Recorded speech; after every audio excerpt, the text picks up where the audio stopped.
All right. Welcome to day two. This will be fun. Yes. Um, so today we're gonna have two lectures. We're gonna have introing a new concept, intro to events.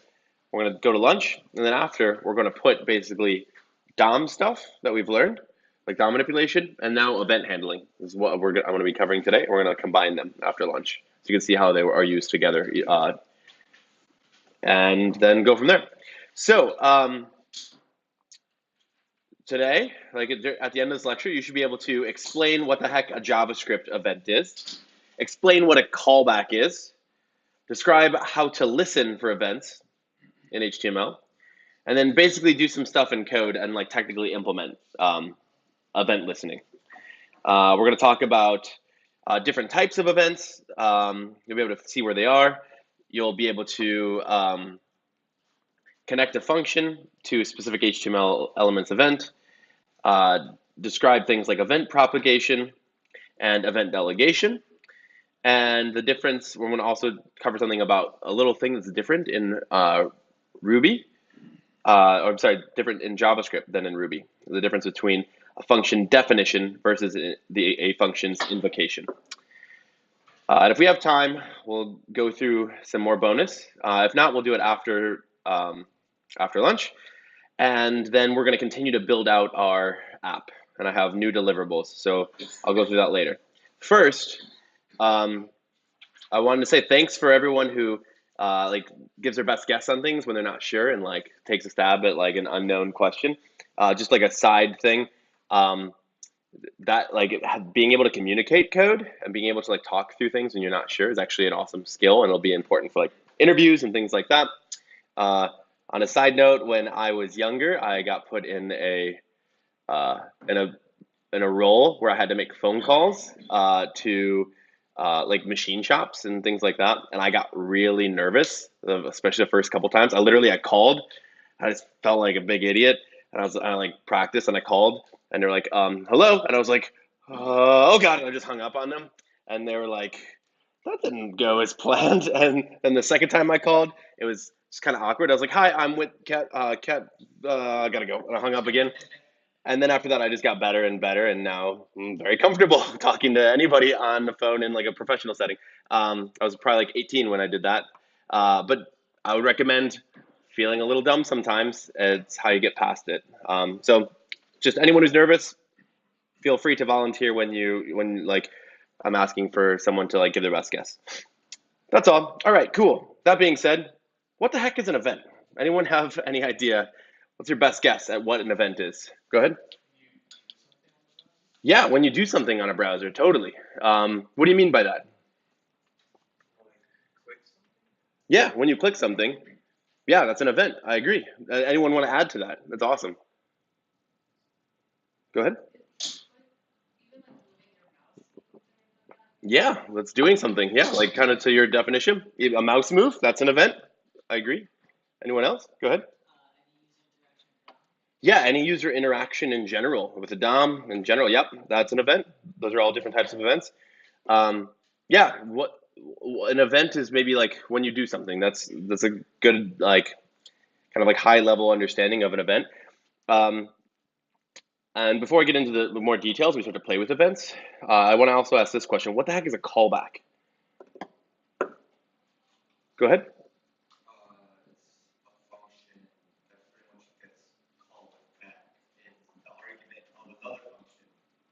Yeah, I love it. So, yeah, so you're saying like you know you have like a function so and you're saying like another function gets called as an argument in there. Okay, cool. Yeah, and we'll look at that too. So yeah, it's like cool. When this thing happens, then call this other function kind of thing. Oh, yep, makes sense.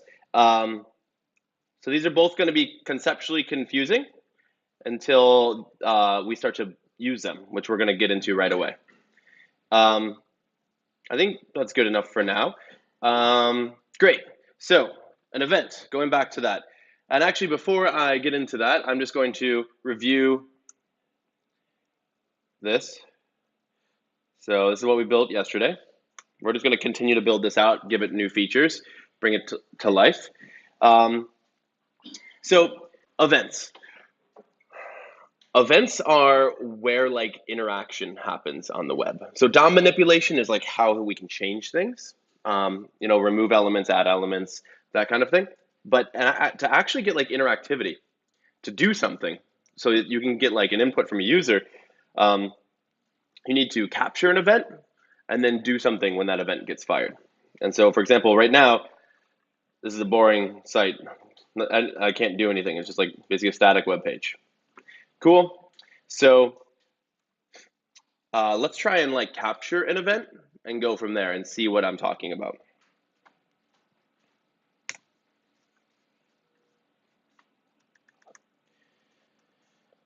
So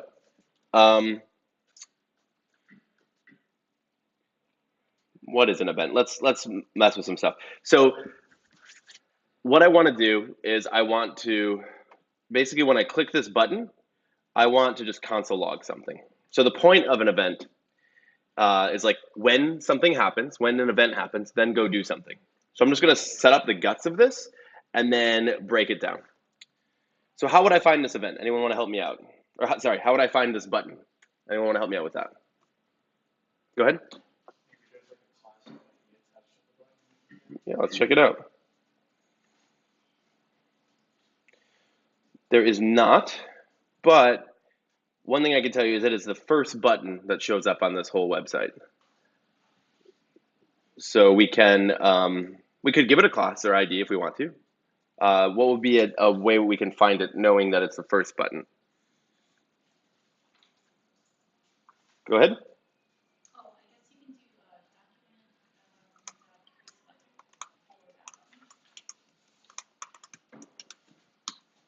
Yeah, because it is the first button, it'll just return the first element that it finds. So the first button tag, just it happens to be this one. It's not, it's not this one, it's this one. Cool, so I'm just gonna save this into a variable.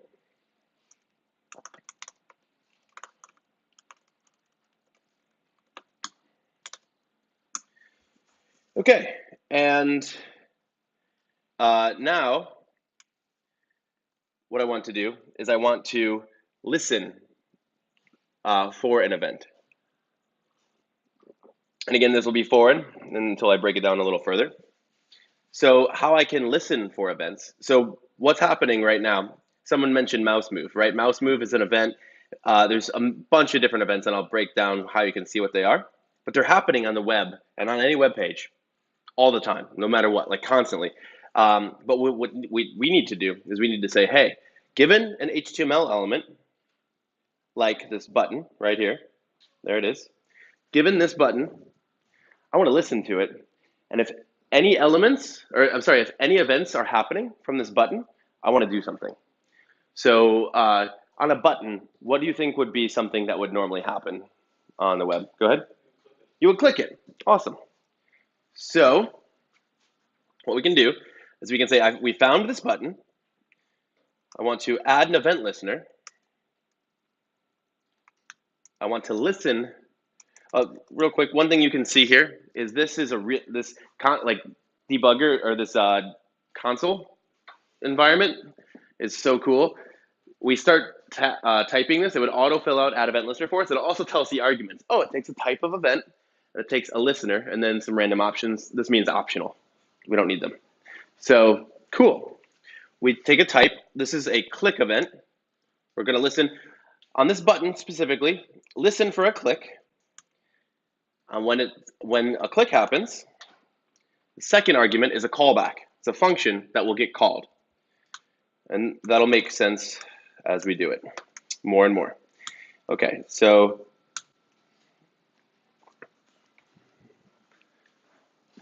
HTML element, any HTML element, I can say add an event listener. That's like, if it's on the DOM, I can say add an event listener.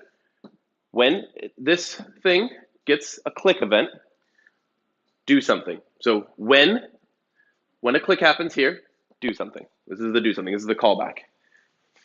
So this is a function, and we're just like writing the function definition just inline. So we're gonna say run this code. So here, I'm just gonna console log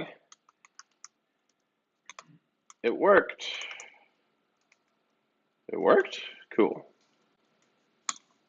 So how do you think I could get this console log to fire? It didn't fire right now, right? Go ahead. Yeah. Awesome. So now we have some interactivity. It's very simple right now, but this is a point of event listeners and events in general. When an event happens, then do something. So this is the when. When this HTML element gets a click, then do this stuff. Okay? If I click this button, do we think it'll fire it worked? How many people think yes? How many people think no? Cool. Yeah. Nope. Because we're not listening, right? We're not listening for this button. We're only listening on this first button. Now, I'm going to refresh. I'm going to find that button again. And I'm going to say, instead of a click, what if I did, I don't know, a backflip? I was listening for a backflip. If I click this, do you think something's going to work? Think something's going to show up? Nope. Think if I threw my computer in a backflip motion, do you think this would fire? That's the programmer attitude. I love it. I don't know. Let's do it. That's awesome. It will not. So what is this string? This is just kind of random. Why did click work and backflip not do anything? Go ahead.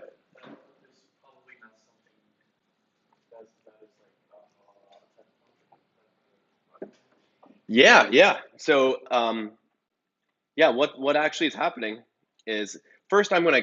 So what I'll do is I'll show you what this is. This is actually a keyword. These are keywords that are defined. So if I was like event types JavaScript, and I go to the event reference page in MDN, Mozilla Web, like the Mozilla Docs, you can see there's all kinds of events that just naturally occur on the web. So we have to, these are the names of them, like cached, like for example, click, right? There's the name. So the first argument of this event listener is saying, given an HTML element, listen for some event name. And here's all these names. There's a bunch of things you can listen for. And so, and then you can say the event gets fired, like it happens when, and then it tells you like, basically that when I was saying, like when one of these things happen, then go do something. And so this is the when part. And so you can see here, a click says a pointing device, a pointing device button, any button, soon to be primary button only, has been pressed and released on an element. So that means the pointing device is my trackpad. So I click it, and when I let go, it's like, cool, an event fired. Double click, or mouse over, or mouse move, or mouse enter, which is when my mouse enters into an HTML element, fire an event. When my mouse leaves an HTML element, fire an event. There's all sorts of things like on scroll. If I'm scrolling and I'm scrolling inside of that element, or you could say key down. Any key is pressed. Key press. Any key except for shift, function, caps lock is pressed. Key up. Any key is released. Yeah.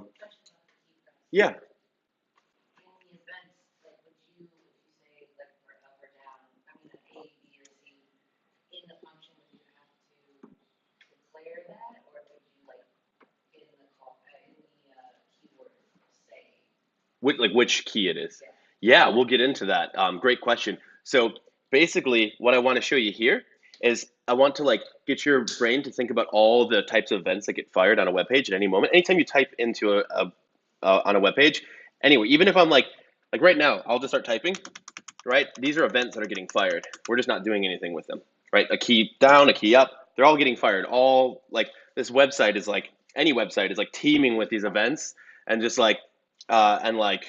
they're just everywhere, but we're just not doing anything with them. And each event actually has information. So I'll show you how to get that. So it would have like, oh, this event was the F that got pressed. This event was the Q that got pressed.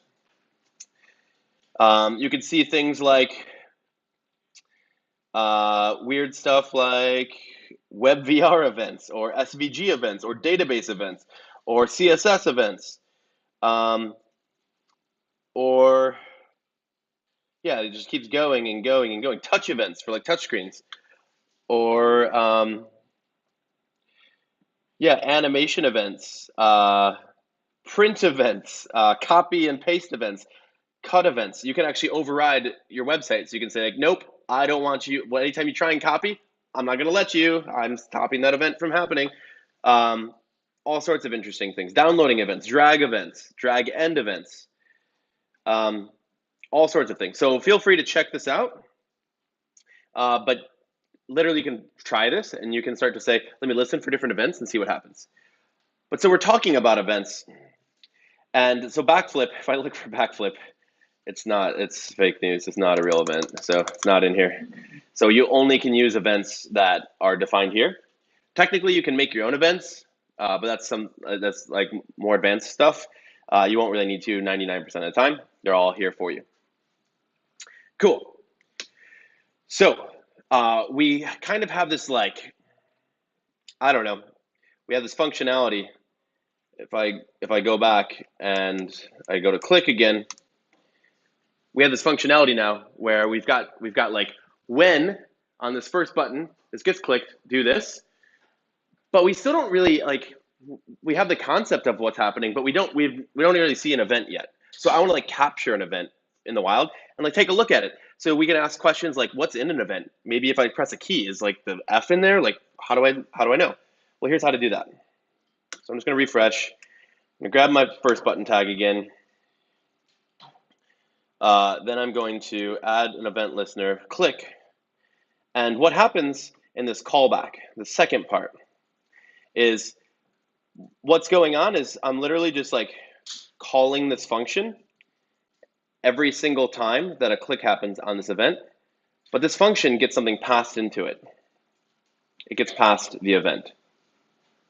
So what I can do is instead of console log it worked, I can say, cool, this add an event listener to my first button tag, and when a click happens, call this function and grab the event that actually got called. So I'm going to press enter, and I'm going to click this. There we go. This is our first event in the wild. We can see what it looks like. So it is basically an object, and it's got a bunch of keys in it. So we're going to bust it out and look at it. This is a mouse event, right? This event got created because I clicked on my with a mouse, and we see all these things. Bubbles true. We'll talk about what that means in a little bit. Client X and client Y. Well, that means that I actually my mouse was actually 739 pixels on the y-axis and 548 pixels on the on the x-axis, 548 pixels on the y-axis, which means I was like here when I clicked it. If I clicked again, see they say it right here, client X, client Y, click down here. See, now it's 580 and 566. If I scroll up and I go over here, client Y is 81, client X is 649. So you can see it just tells you this is where I was clicking. You can also see all sorts of other things, like this weird path thing. So what does this look like? It says window, then document, then HTML, then body, then main, then UL, then LI, then div, then button. What is that? Anyone have a guess? Go ahead.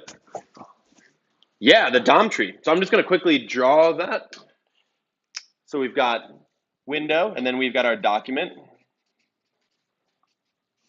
right? And inside of that, we've got HTML, right? And inside of that, we've got body. Thank you. Body. And normally there'd be like head and things like that. And then body goes into main. And then UL, LI, div. Thank you. And then button, right? So this is the DOM tree, right? It's just showing us that we went on this adventure down this stream. And so again, there's still, in this DOM tree, there's still the other LIs. And there's still, if I just look at one of these, there's still also a site tag right here. And there's still H3 and an image. You get the idea. So there's still all this stuff, but what it's saying is we went down this path. We went like here, and then here, and then here, and then here, all the way down to this button. And that's the path that we took in the DOM. Cool. So it has that. It also has something called target. And target, it even highlights for us. When I can hover over it, it says, oh, this is the actual HTML element that you clicked, which is really cool too. So it has all of the information that we really need to know about 99% of the time as developers in order to do something. So this tells, for example, if we clicked the F key, it would say it was that key was the F key. If we were scrolling, it would say, here's where we were scrolling to. Any event that gets fired, it has information. And you can look it up in the MDN, or you can just play with it. And my internet's slow, cool. And you could say like, this focus event. You can click it and it'll have like all the details about how to use it and all of the key information that exists on it and like what browsers it works on. So it's really cool documentation. Yep. Excuse me. So that's cool. So we've seen our first event kind of in the wild. Great. Why does this matter?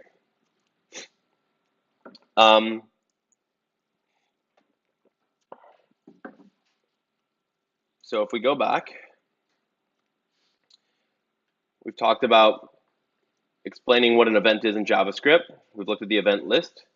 We've kind of seen how callbacks work a little bit. We've started to listen for events on HTML elements. And we used add event listener to create interactivity. Right now it's just console logging. And we saw that there's different types of DOM, of like events in general, like key press, scroll, submit. We've connected a function to a specific HTML elements event. And now we're going to get into why it's valuable to have all this information in an event. So first, before I get into bubbling, if I wanted to find every button on this page, right, there's a bunch of them, with the tools that we know now, how would I be able to do that? Go ahead. Awesome.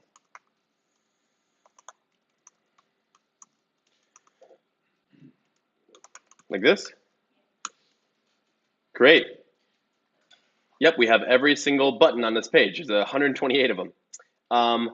Now I want here's the interactivity I want. I want to alert, like I got clicked. So like this, I want this code to fire.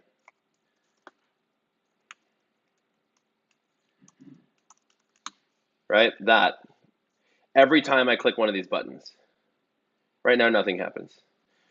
So having the tools available to us that we know now, how would I be able to do that? Go ahead.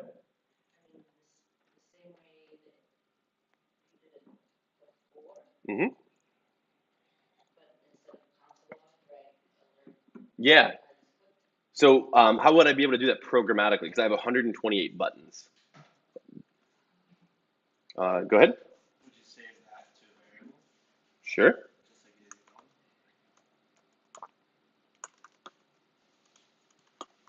Cool. There. Now what? And you would do that with dset with the console log. Yeah. What would I type? Alert. Like here?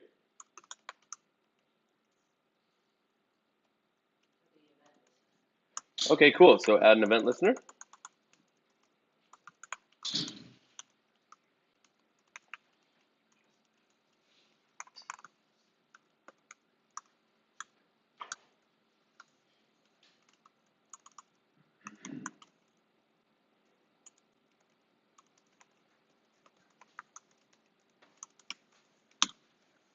So we get uncaught type error.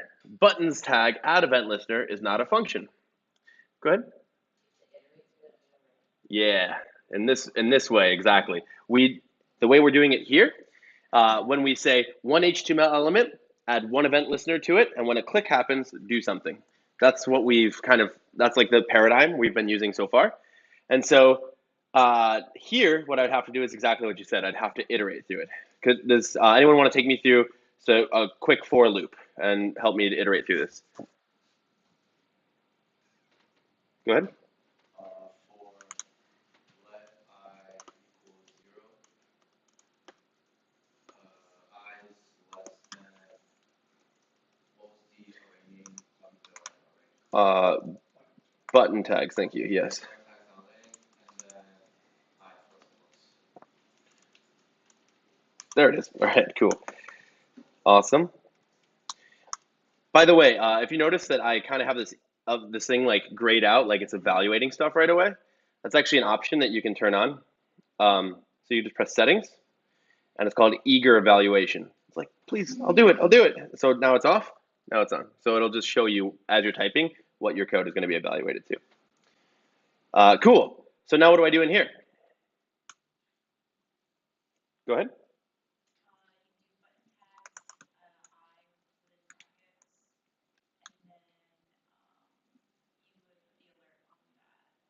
Okay.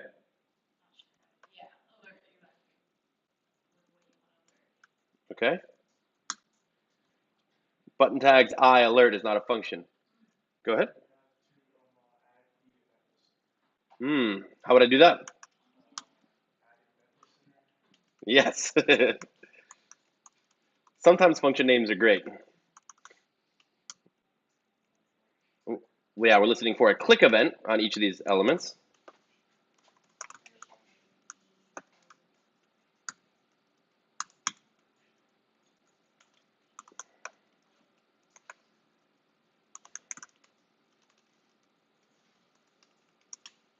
All right, like this? Like, I don't know. Yeah, I like it. Let's see. So, so in plain English, we basically said go through each of these button tags, right? Grab each one, add an event listener.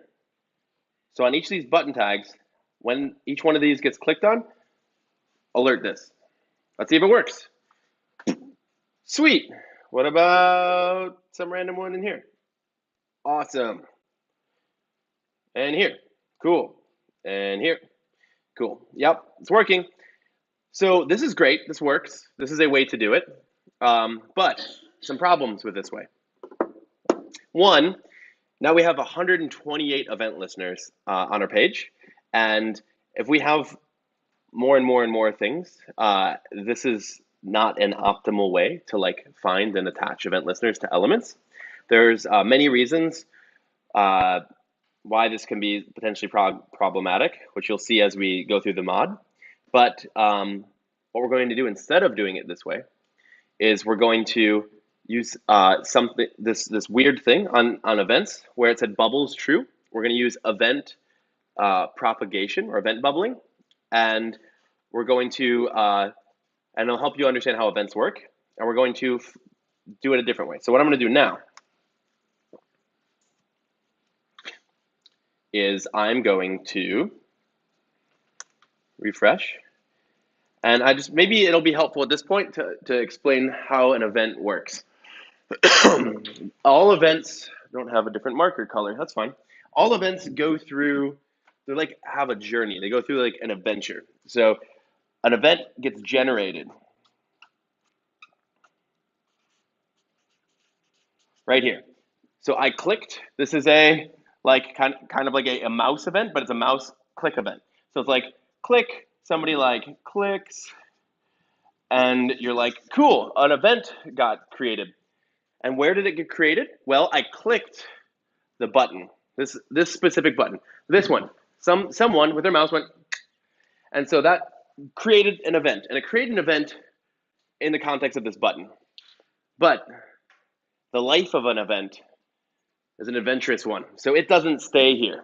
What this event does, if that bubbles is true, is it bubbles up. It's just like, imagine if you blew with like a straw and you blew water or air inside of like a glass of water, it'll like bubble up. So the same idea is like if this is a giant cup, I clicked, and now this thing just starts to bubble, and it goes to its parent, and then that parent, and then that parent. So the event goes, okay, cool.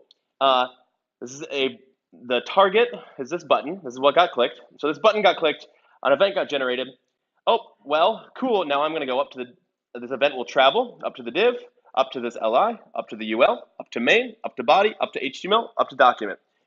This process, the life cycle of this event, starts here and bubbles all the way up to the document. That is called event bubbling or event propagation.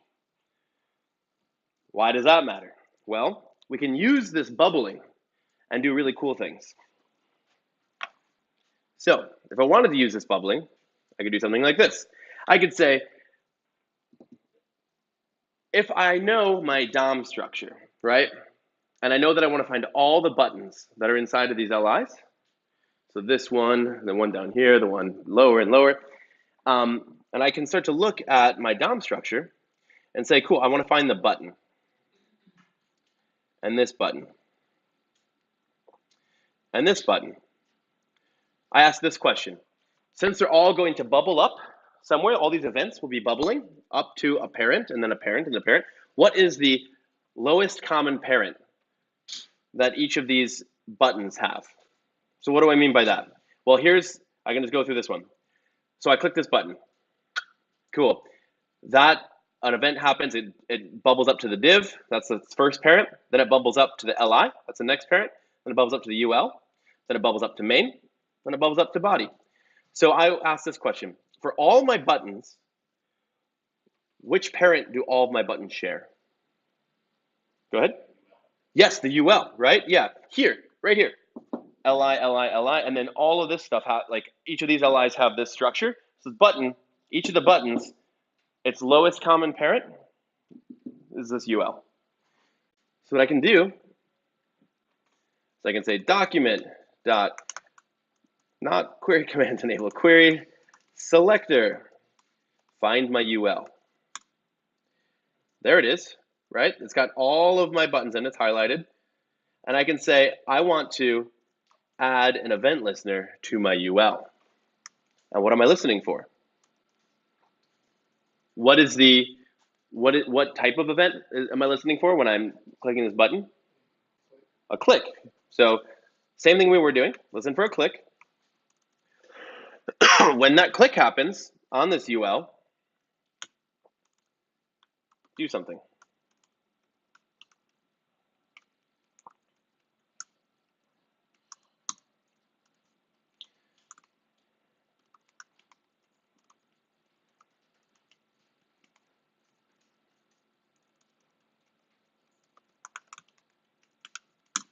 Cool. So we've added an event listener to our ul now. How would I see if this works? How would I test it? Go ahead. Just click the button. I'm a button. I'm also a button. Cool, it looks like it's working. But what happens if I were to click on this kitty cat's nose? Any guess? Go ahead. I'm a button. No, you're not. You're a cat. I make babies smile. I bet you make babies smile. I'm a button. Nope, you're a compliment. So it doesn't exactly give us what we want, right? It's listening on that whole UL. So let's start to, this is where events matter and are really important, and it'll start to make sense as we go through this. So refresh, so nothing works again. So find that UL, capture any click event that happens from this UL and anything inside of it, and I want to grab the event. And I'm just gonna, for now, console log that event. Enter. There's my mouse event. So this is why all the information we need is actually inside of this mouse event. So here, we can see the event target is a button. It's actually specifically this button. If I were to click this one, this event, its target is that button here, right? So we know what happens is each of these buttons generate an event, and that event bubbles up to its parent.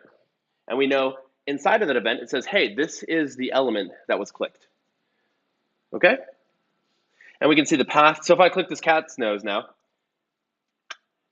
right, let's clear this. Cat's nose generates an event, and we can see, oh, it's the image inside of an li, inside of a ul, inside of a main, inside of a body, and the target is this specific image. So this is using event delegation. We're saying, okay, I am going to look at all events on this page, or I'm sorry, on this UL, anything that's clicked, anything inside of here, but I only want to find the buttons. So we have all the information we need to do that. If I just refresh this page, I can actually just call event.target here, enter. And instead of looking at that whole event object, I'm just going to look at the key inside of there called target. And I click this, that's this button. Click this image, that's this image. Click that image, it's this image. I click hug 4 times, it's a site tag. What if I were to click this complementary one? What do you think would happen? Go ahead. Yep, because why? Yep, it's not here, right? That tag, I think, is over here, right? And we're only listening, we're basically listening to all this stuff. We're saying, starting at this UL, anything that happens inside of this, that's what we're listening for. This is not, we're not listening on this element. Cool? So, knowing what we know now, we can see this target. I can take this and I can actually put a debugger in the console. So when I click it, it'll pause the code. So it'll pause the code inside of this callback. So press enter. I'll click this button. Cool. I can press escape and I get the console open, clear it, and I can start to see like, oh, we're on this event, right? Event.target. It's this button right here. And I can do all sorts of stuff with event.target. I can, if I open this up and just look at target, I'll move this up a little bit.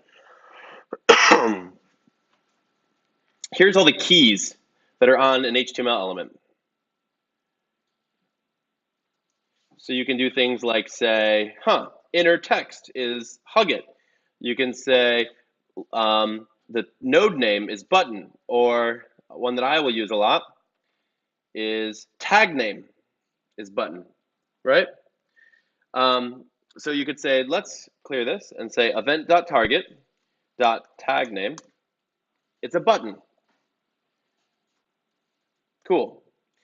Well, what I can do with this type of information, if I just refresh the page and go back to console, is I can say, given that we know this is the UL we're looking for, and any click that happens inside of this UL, I want to say if the event target, so the thing I'm clicking, the HTML that I'm clicking, tag name equals button, then we know that we're clicking that button. Then I want to console log I'm a button. Okay? So now if I click this cat nose, nothing, nothing, nothing. I'm a button. Right? Nothing else here. I'm a button. I'm a button. Does this make sense? This is this tool, what we're doing here, this is called event delegation. So we're saying, listening here, I only am going to listen for because there's only button tag. Like if this was more complicated HTML, we could listen for classes, we could listen for inner text, we could do whatever we want. But here I'm just saying, I'm listening for if the target, if the thing I clicked on, if its tag name is button, then run some code. Otherwise, just ignore this event like you were doing. And so I'm saying anything in this UL, if it's a button, console log. Everything else, just ignore it. This is called event delegation. Cool?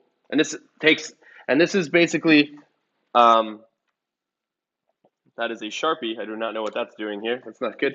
And it basically takes advantage of the fact that events go on this journey and this bubble up to their parent, all the way to the document.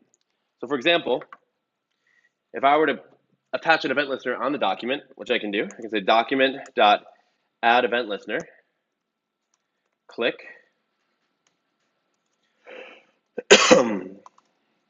Oh, function. Hello, event. Sorry about that. That's awesome. Event console.log this event and be like, yo, came from here.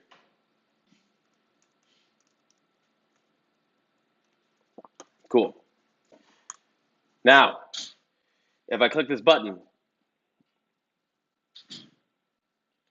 it will fire two things because the document is listening. And basically what happens is this event travels. So it starts on this button. It says, hey, I'm an event. Something happened. And then it travels up to UL where there is an event listener. And you see this event, this one right here, I'm a button, came from when we're listening for UL. And then I added a new one on the document. And so what happens is this event keeps traveling. There's an event listener listening for clicks. And a click happened down here. And then that function got fired as well. So I'm going to rewrite these so you can kind of see it a little easier. So right here, I'm saying, listen on the UL for any button and say, I'm event listener on the UL tag. Here is the event that got triggered. Cool. And then here, I'm going to say, I'm going to listen instead of on the UL, right? I'm going to listen on the full document. So at the very top. And I'm going to say, listen also for any click on any part of this whole web page. And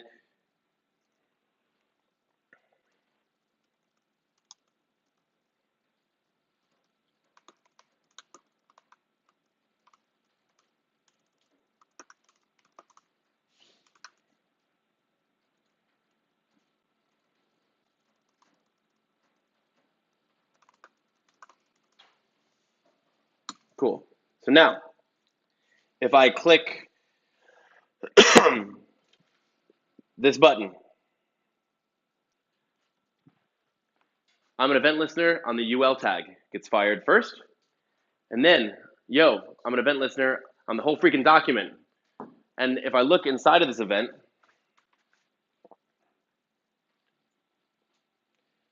it's this button.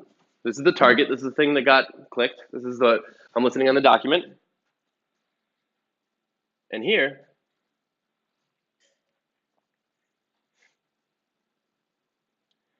it's also the same button, right? It's the same event. We're just listening to it twice, here and here. And an event bubbles up here, fire our first function, and it keeps bubbling up to document, fire another function.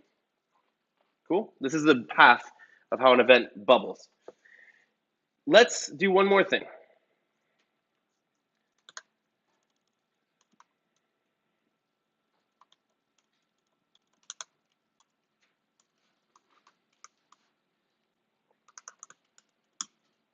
There we go. Cool. So this is the first button. So I want to find the first button on the page again. And I'm going to add an event listener just on this specific button, like we did at the very beginning. So listen for a click. We'll say, grab the event.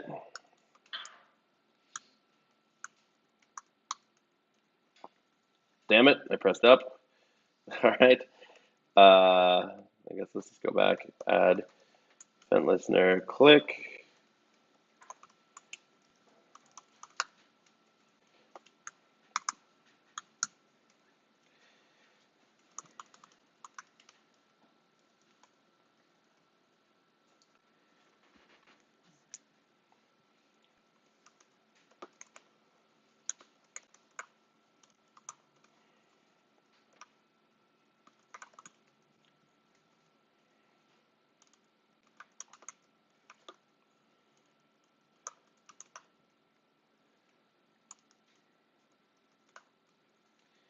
Cool. Okay.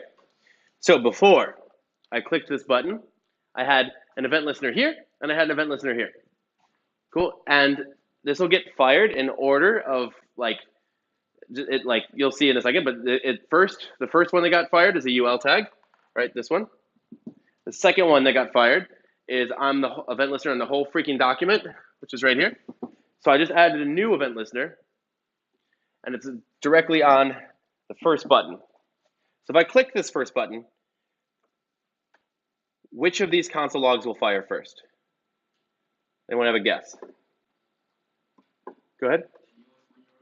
The newest one? Why is that? Yeah, yeah, I like that. Any other thoughts? Any other guesses?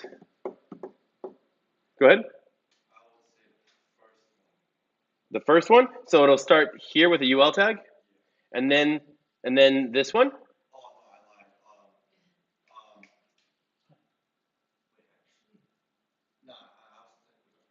This one, and then it'll fire this one, and then it'll fire that one. And why do you say that?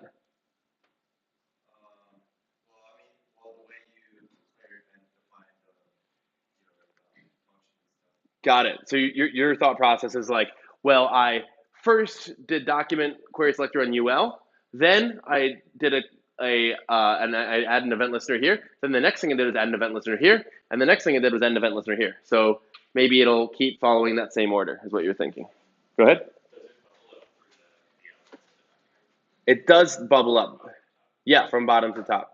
So we've got two different theories. Let's test them. So I'm going to click this button.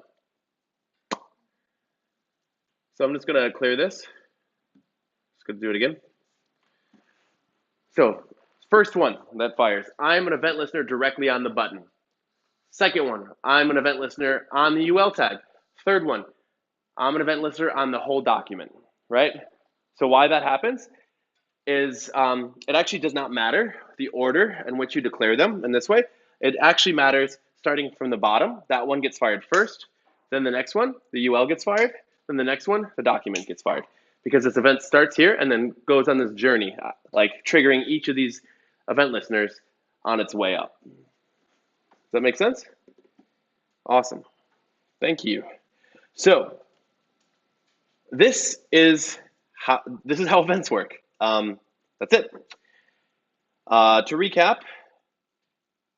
we've been using event delegation. This one's directly on an HTML element, but here we're using event delegation. We're listening on like a parent element, and on this one, we're saying if I only want these buttons to be clicked, like do some filtering and say grab the tag name, for example, on whatever element I'm clicking, and do something then. So if I, for example, and now I have 3 event listeners, 1, 2, 3. So if I click this button, all 3 activate because it starts here and bubbles up. If I click this button, this is the second button, how many do we think are going to get fired? Go ahead. 2? Yeah, why do you say that? Yes, exactly. So if I click here, 2 will get fired, right? Because we've got 1 listening on the UL, and some other button, not the first button, got activated, bubbled up, and cool, UL tag. And also there's an event listener on the document. What if I clicked on this teddy bear? How many event listeners will get fired? How many? Go ahead. Yeah, why do you say that? Yep, it's on the whole document. And this H1, or it's actually right here. It's here, but it's still part of the document, right? And eventually we'll get everything will get to the document. All events will travel up. Cool? All right. So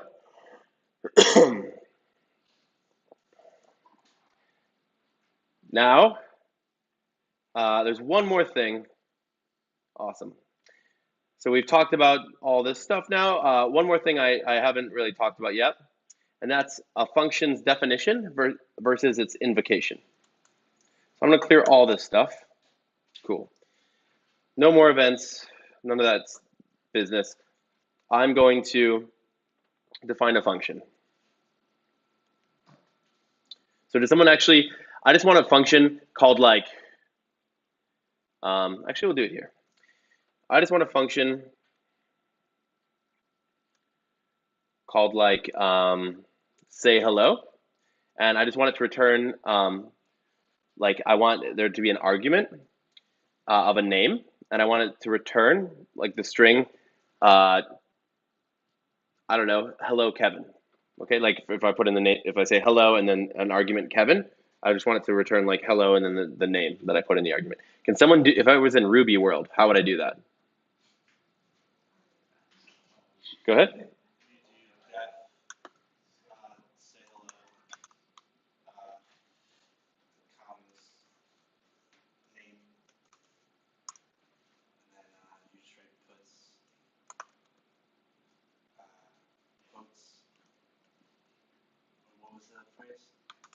Hello and then the name. Like this? Oops, oh, kind of like that. There you go. And then, is that it? Awesome. Yep. So this is Ruby, right? In JavaScript, we'll just start with basic function. Does someone want to walk me through how you do that in JavaScript? Go ahead.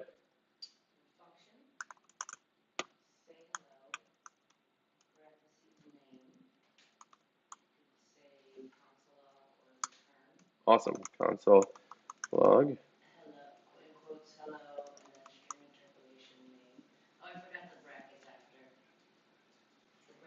Oh yeah, yeah, cool. Like here.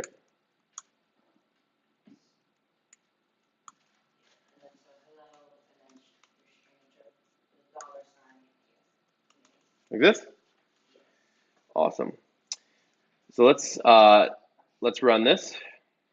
So in Ruby, how would I run this first function? How would I call this function? Go ahead. Like this. And then what? Like so, kind of thing. Yep, and in JavaScript, I would do the same. Like this. And yeah, and this hello, let's just do this really quick. So let's try it. Cool. Oh yeah, we are missing one thing. Go ahead.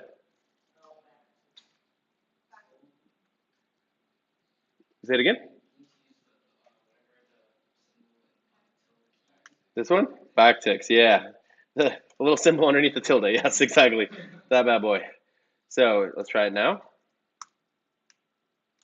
There we go. Hello, Kevin. Perfect. So this looks like the same basically as Ruby, right? For the most part. There's like a couple weird things that are different. So what if I just hard coded the name? Right? I am a cheater. Absolutely. Let's see. Kevin. And so now there's no argument. Okay? In Ruby, how would I call this function? Go ahead. Like this, right? In JavaScript, how would I call this function? Go ahead.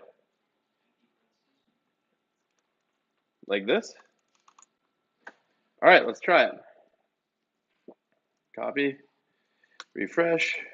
Oh, there we go. Comment this out. Say hello. Say hello. Like this. Cool. So that is weird. Why can't we just do this? Like just like Ruby, why can't we do this? Go ahead. Yeah, kind of. Yeah, it does. It's saying basically this say hello. This is going to return this function's definition. So if I go back here into our README, this is the function definition part. This is how a lot of different programming languages work. Ruby's just very nice and immediately invokes it for you. But in JavaScript, you can think of it kind of as this is a variable, right? And you can say, well, if I just see what's in this variable, it's going to say this is the definition of my function. If I want to invoke my function, I need the parentheses. Cool. That's the difference. And why does that matter? Well, this is how callbacks work. So if I go back here, and I go and I just say, I don't know, document dot add event listener. So on anywhere in this whole website, if I click, I want to run say hello. This is actually what's happening. So I'm saying anytime, anywhere on this website now that I'm listening now for any click event.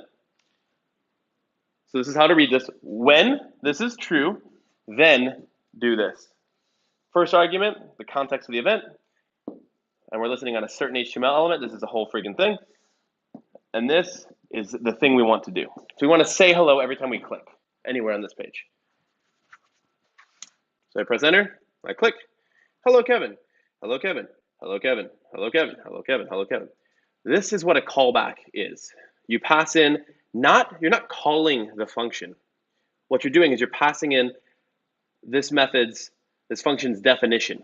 And you're saying, so you know, here's a contract I'm setting up. When any click happens, and where does it happen? On the document in this case, could be on a UL, could be on a button. Then I want you to do whatever is in this function. That's how a callback works. When we are, if I refresh, when we are saying function like this, we are actually just passing in a function definition. That's all we're doing. This is an unnamed function, right? The only difference between this and the other one is like I called it say hello, right? Here, I called it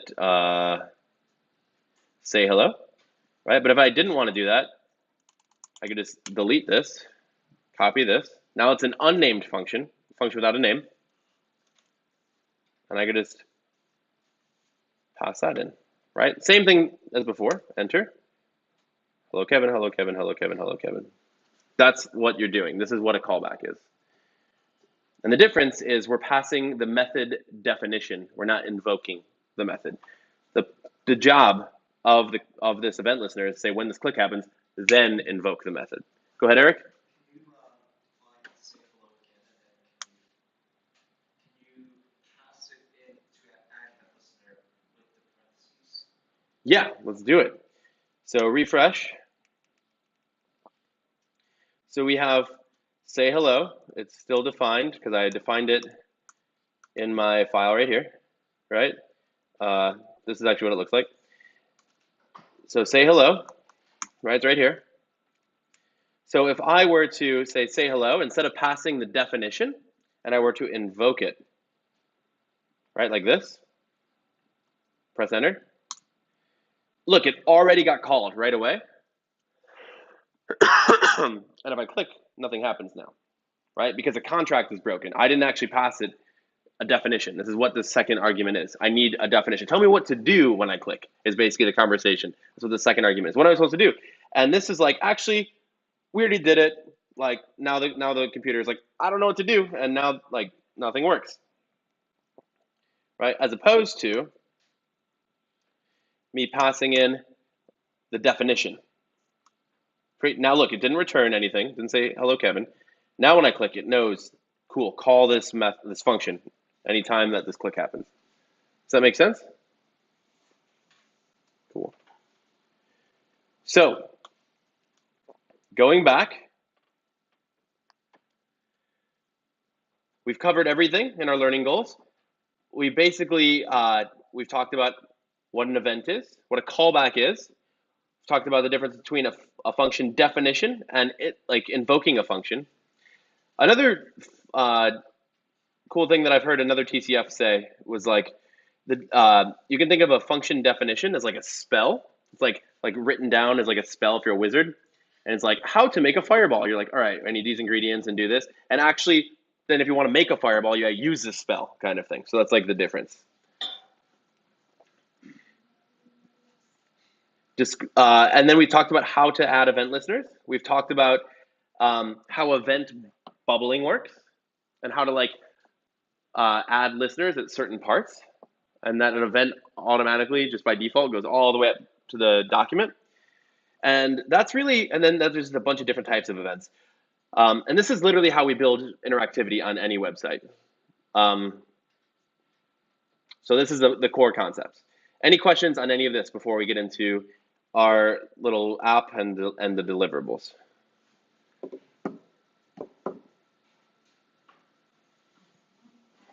Yeah.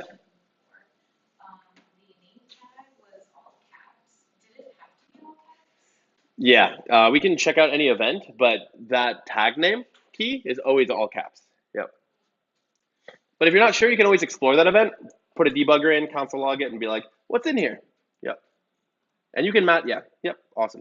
So let's get started. So on our app so far, the things that, as a user, I now have nicer styling on my app, a weird M tag is removed, and a list of nice compliments. That's what we did yesterday.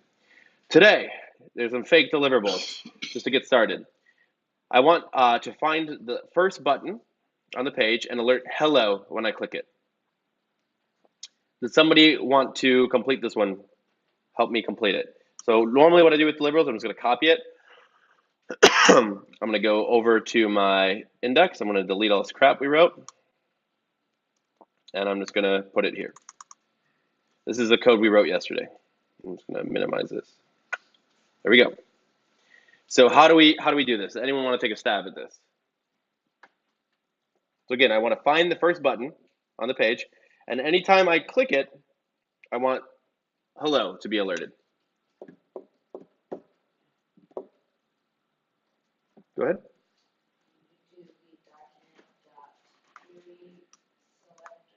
Yep. Awesome.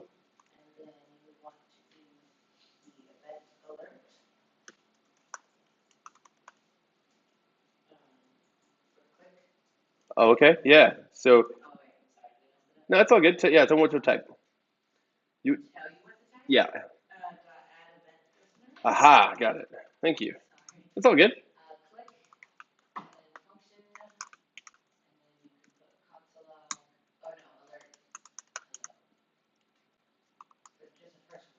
Yep. Perfect. Yeah, this deliverable looks great. Let's test it.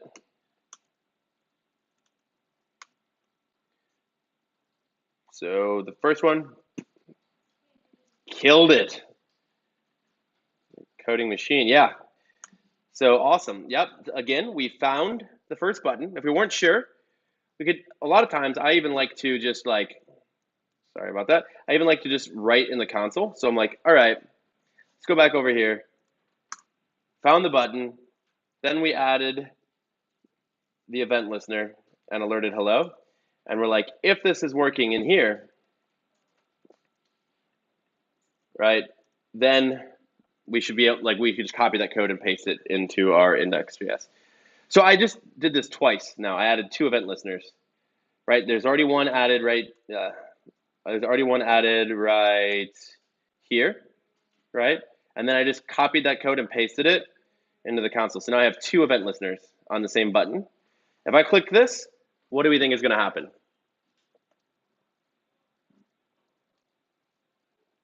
Go ahead.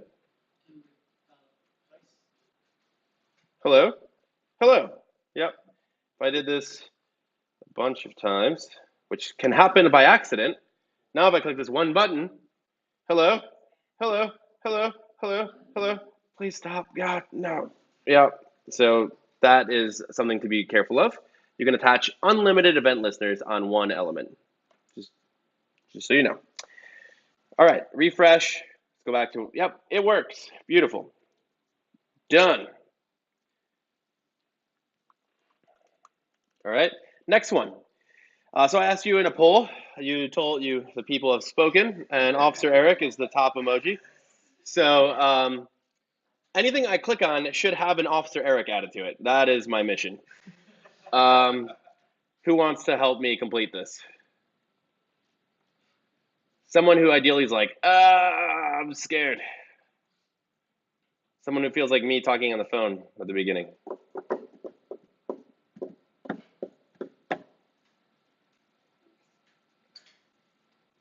Nope. All right.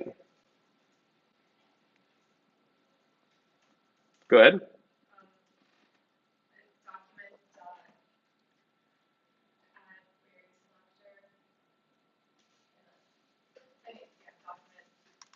So sorry, real quick, I'm just going to copy this here and move it over here.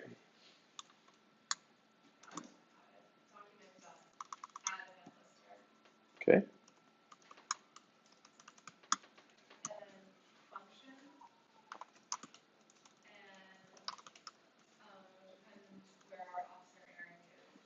Okay. I do. Yeah. So before we get into the code, tell me your thought process. So one thing I want to like get everyone in the habit of is like just in plain English, not in code, be like, this is so this one is pretty straightforward, but this one is a little bit more complicated. So how can we break this into small problems, or at least like talk through it in just plain English? What's your strategy? What's your thought process?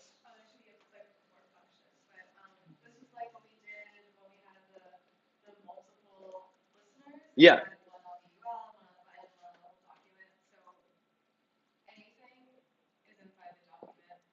Yep. Awesome. Yeah. So we want to like uh, listen anywhere on the document, right? So that's what we're doing here, and then what do we do? Like what? So you're saying so step one is like cool. We have like any click because we're here. Any click now we've captured for any click. So we've kind of achieved that with this right here. And then what do we? Then what else is left in here? So anything I click on, so that part's done, should have an Officer Eric added to it. So in plain English, what's the strategy for the second part? So this is like part one. What's the next part? Any thoughts? Go ahead.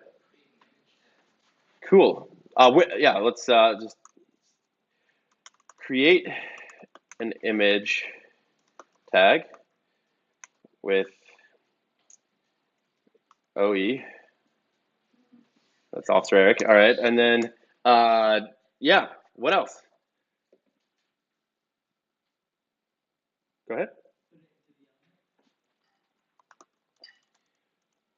Put OE into the element. What do you mean by element?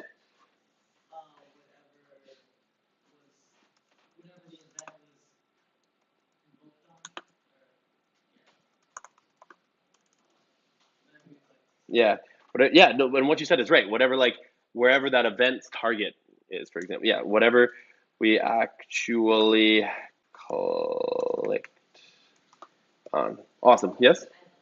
Yeah.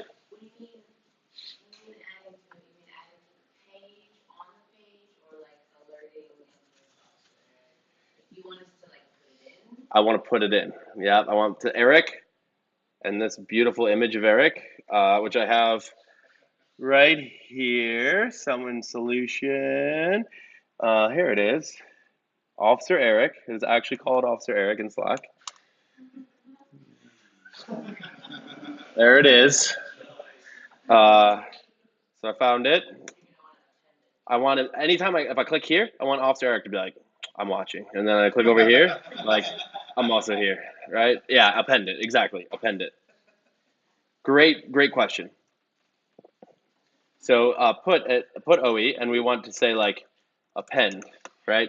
That's it. It's cool. So now this is what's really helpful. It's like if we go from like fuzzy, like how the heck do we do this? Just break it out in plain English. Here's like the things we need to do, and then we can start coding it. So we kind of started here, but it's gonna be really helpful. Code challenges, just being a developer in general, it's gonna be helpful to not code first, talk through it, have a game plan, and then see if you were right when you start to code. So listen anywhere on the document for any click.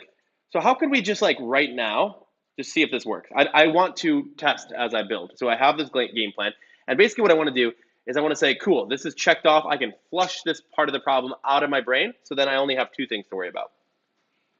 Go ahead. Yeah, let's do it. Console log.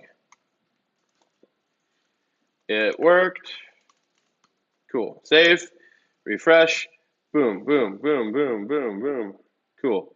Anywhere on the page. Awesome. Okay. So done. Now, how my brain works, I don't want to like keep too much information in my head when I'm programming. You like your brain starts to like slowly die the more complicated things get. So a strategy is just like flush it out. So you tested it, done. Now what do we do? Create an image tag with OE in it. So where would I start to write this code?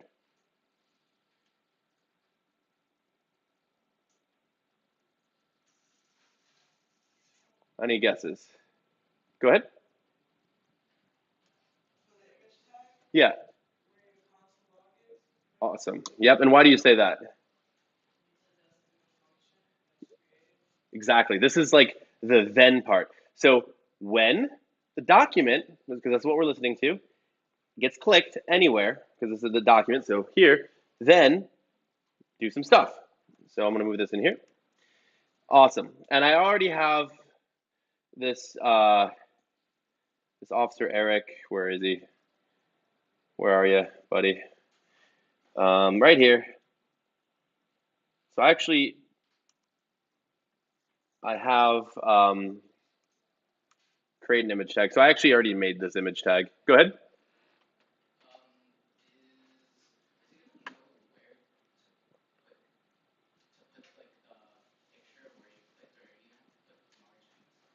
Yeah, that's a great question. Like, so we need to first create this tag. So for now, I actually uh, just I wanted to add Officer Eric class because I made uh, an Officer Eric class over here for specific like size of this to answer your question. So we don't have to worry. You can check this out later, but basically, it's Officer Eric's always got priority. He's at the top of the page, just like no matter what. And he's 50 picks by 50 picks. So this is where I set that stuff up. And that's why I add a class here. And I basically just put in the image source, add a class of Officer Eric, and that's made an image tag. So how would we test this? See if this worked. Go ahead. Yeah. So let's console.log image tag Officer Eric, class Officer Eric. See if this is the right URL. It is, and an image tag. So is this on the DOM anywhere? No, right?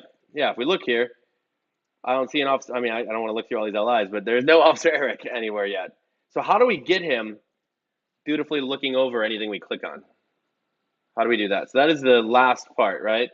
This is like append Officer Eric onto the element, whatever we actually clicked on. How do we do that? Go ahead. Yeah, you could use that. Yeah, I like it. Anyone want to help out?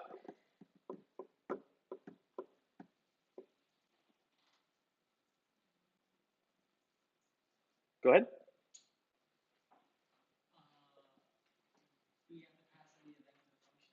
Yeah, right here, right?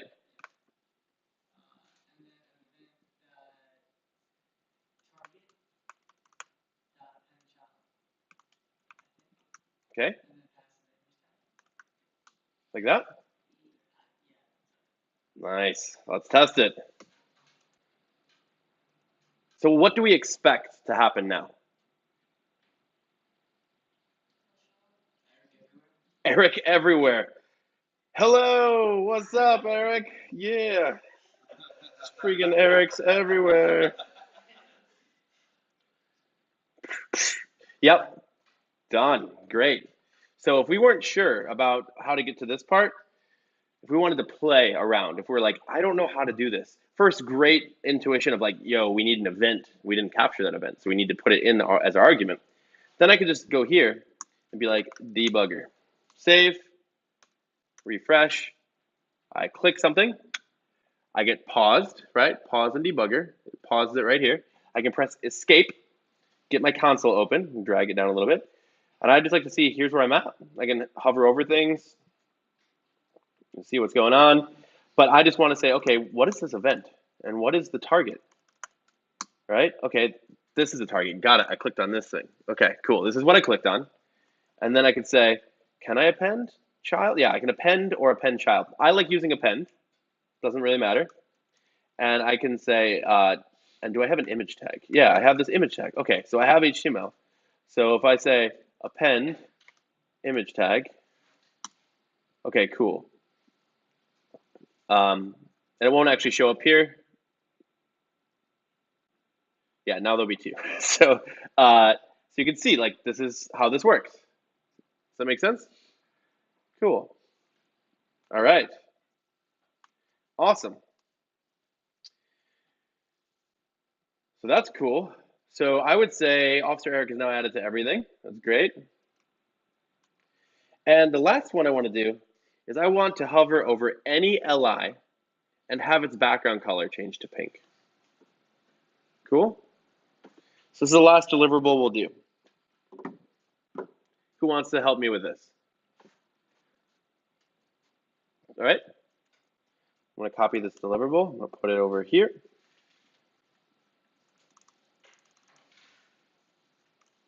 Awesome. So what am I doing?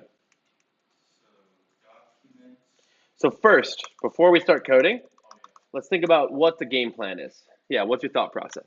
So we'll have to select every ally element pretty much.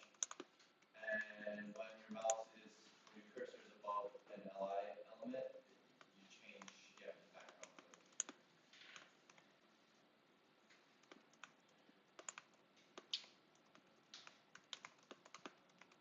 Right? Awesome. Cool. I like it. I think it makes sense. So how do we find every li? Select every li element. Document where we select your all ally. Okay. And then add event listener. And first argument will be mouse over. Yeah, I think it was mouse over. Yeah, if we're not sure, we could be like,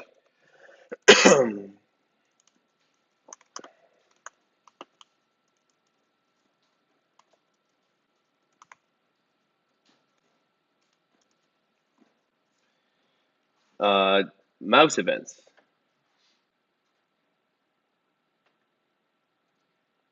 Or you don't even have to say capture, you can say mouse events.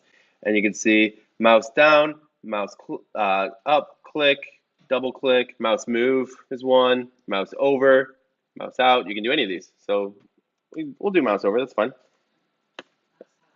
Mouse out, yeah, mouse out. All right.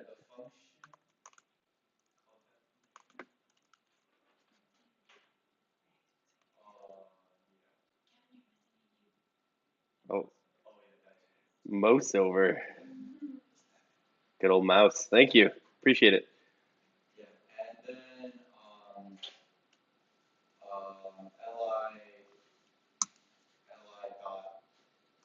dot style dot background color equals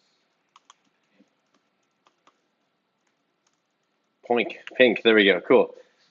All right. So let's test it. So the last thing I want to do as a developer is blindly code.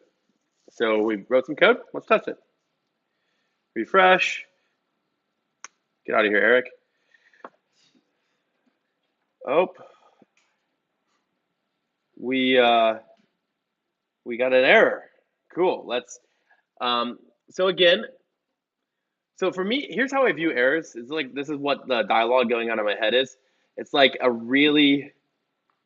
I feel like computers in general are like superheroes that are really, really dumb. Like you try and tell it a joke, it doesn't get your joke. You have to explain everything. So like for me, it's like it's being like, I tried to do this thing, but I don't know what the heck happened. Can you please help me? And it's like, I tried to do add event listener, but it's not a function. I don't know what's going on. And you're like, all right, cool, computer. Where did that happen? And you're like, it happened. I think it happened around here. You click on it. You're like, all right, cool. So I want you to think you're a detective, basically, in this mode. How would we find out what happened? You might know already. Like you might already have enough context just to solve it right away. That's great. There will be problems where you don't. So, like, if you didn't know, what would you do? Debugger, yes. Where?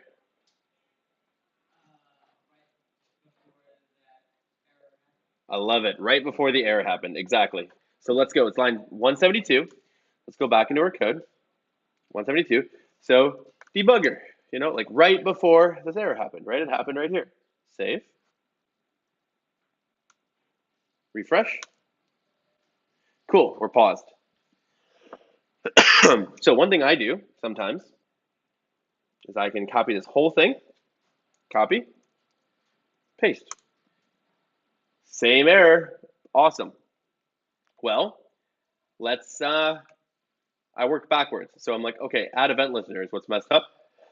So I'm going to delete all of this, right? Press enter. Oh, it's a list of LIs, right? And if I start to add event listener, right? Not a function. Oh, okay. And this is how you troubleshoot. You just work from the error, go right above, and then work backwards to get to a solution. So what does that mean? Go ahead. Yep.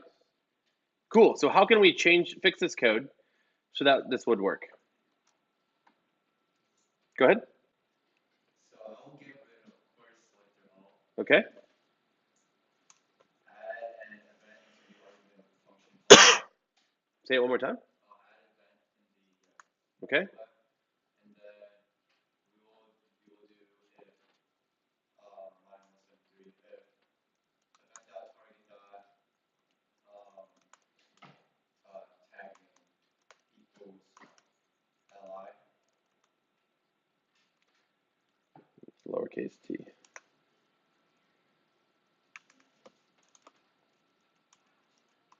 Okay. Then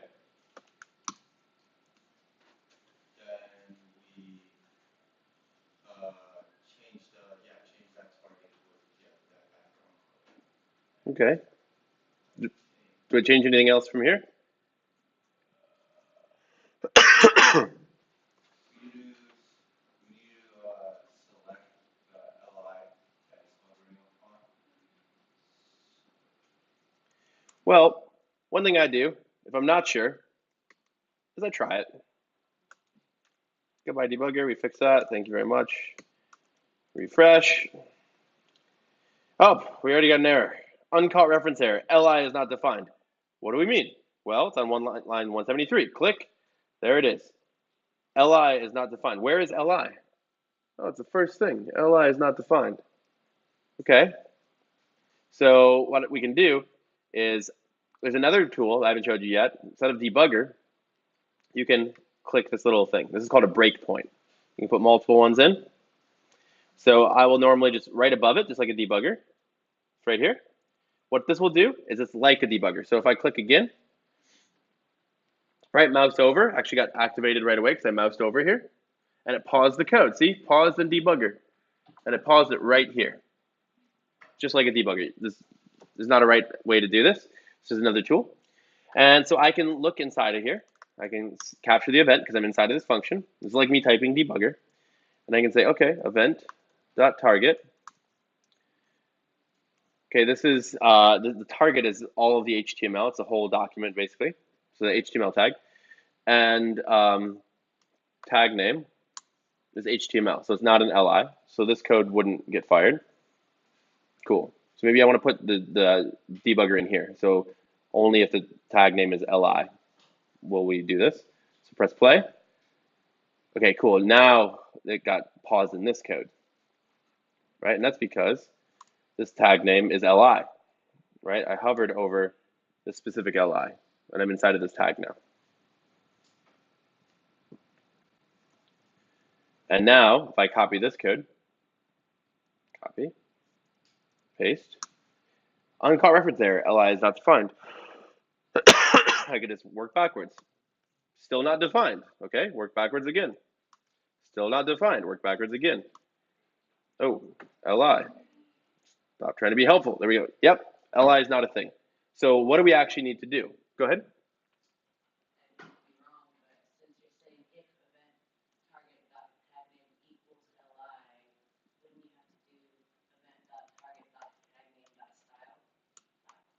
Yes, we could do it right here. What I like to do is I love the hypotheses. What you want to do as a developer is like, here's what I think works, and then just test it as quickly as possible. And in console, this really helps us like move fast. So we're like, okay, event.target.tag name. We can find out right now. We don't have to write the code and like run the file again. So I'm just gonna clear this. Let's see. Event.target.tag name dot style. Is that what you said?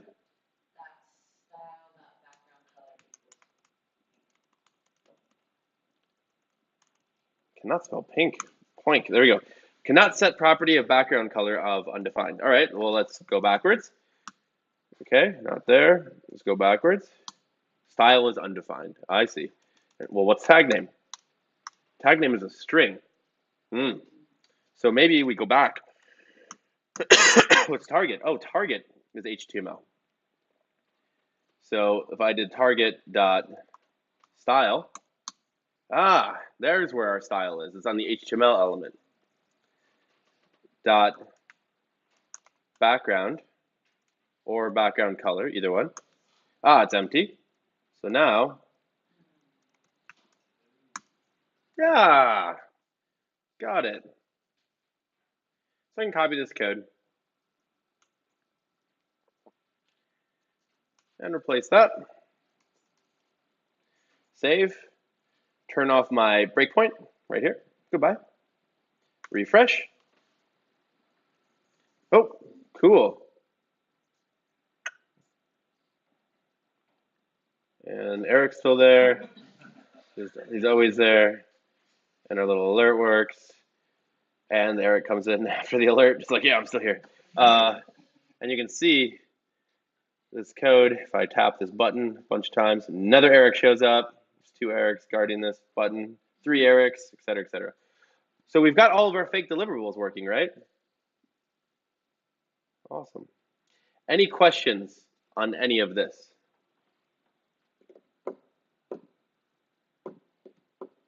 Go ahead.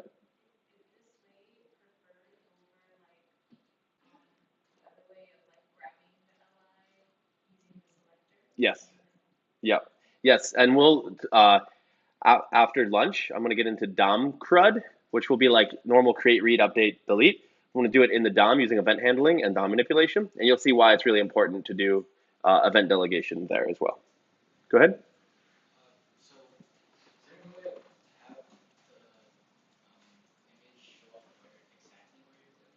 Yes. So that is what I did in Crab Party.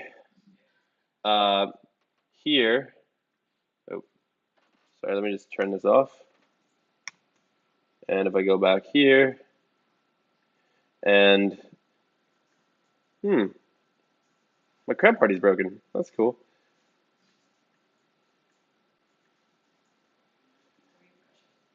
Actually, I think it's because it's not a real website. There we go. Close this. Try it again. Oh yeah, it's already there. Yeah, see, so what's happening is on my X and Y of my mouse, I'm just like hard coding the styles, so it just like follows my mouse. So there's a way to do that. This is terrifying. Sorry. Like summoning a like crab portal right here. I'm not sure, but yeah. So that's actually what's happening right here. Is like anywhere that I move my mouse, there's like a little bit of delay, and then it just like makes a crab. Cool. So you can do that. Yep. Here I'm not. I just didn't want to show that. But pretty much you can do almost anything. The better you get at JavaScript and like understanding DOM manipulation and event handling. Yep. Yeah. Any other questions?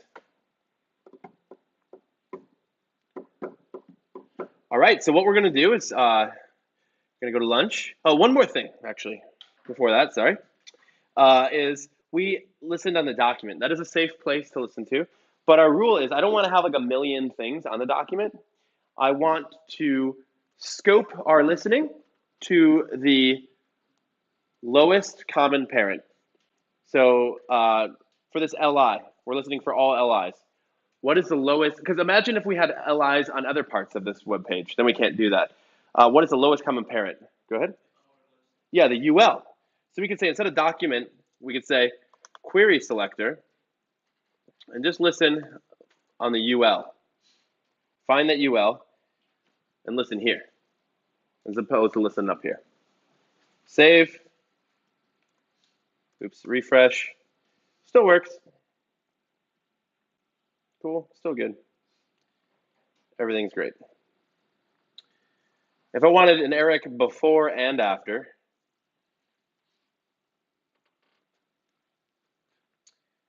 or let's say before, I could say prepend, refresh. Now Eric's on this side, or in the center in this case.